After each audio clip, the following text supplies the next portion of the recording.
Alors que le monde de la division viendra à connaître une réalisation, notez que la mort révélée par le Christ est avant tout le symbole de conversion. Il combattra par l'eau du baptême la flamme de savoir des peuples avant lui, sauvant ainsi un temps de la mécréance, ramenant à la simplicité de la croyance, comme les prémices d'un combat des deux frères de la connaissance s'opposant à l'ignorance, sous la signature onirique de Gog et Magog.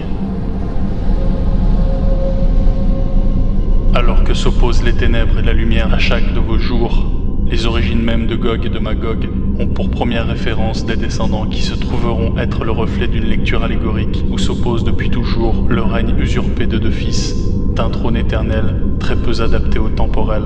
car Ruben perdit le trône par accusation de fornication. Son descendant Angog viendra réclamer son droit de gouverner, car Japheth a tout autant le droit au trône quand les descendants de Sem retrouvent leur terre, et au même titre que s'oppose le bien contre le mal, l'on découvre dans le Coran le feu follet de Yajouj, emporté par la tempête de la terre, face à l'eau salée de Majouj, emporté par l'ouragan des océans, désignant alors un peuple démoniaque au comportement aussi étrange que peuvent l'être ceux des hommes, tous descendants d'Adam, dès lors qu'ils vivent au temps de la division, aussi nombreux que les grains de sable sur une plage, violents jusqu'à s'entretuer, isolés entre les deux montagnes du deuxième temps, où furent élevés par Dulcarnain, la muraille de la prison de la lecture métaphorique. Mais ayant retrouvé la foi et la lumière, ils déferleront depuis l'est d'Israël dans la vallée d'Amon-Gog. Et quand commencera l'avenir, la terre périra aux 2/3 alors que l'humanité atteindra à ce moment-là les 2/3 de son histoire, afin d'affiner par le savoir le tiers des hommes qui restera.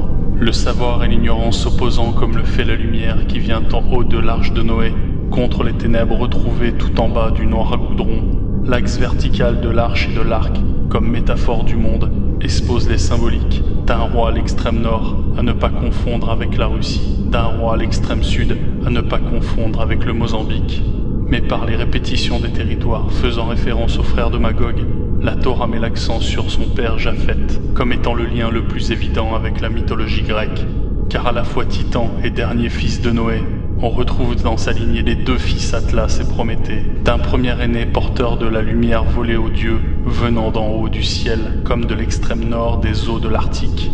d'un dernier cadet porteur du monde, supportant d'en bas le poids de tous les péchés des hommes depuis l'extrême sud des terres de l'Antarctique, et comprenant les prophéties oniriques de la fin des temps uniquement par les lectures symboliques, allégoriques et métaphoriques. Pourquoi vous aurait-on caché de Gog et Magog leur syncrétisme ?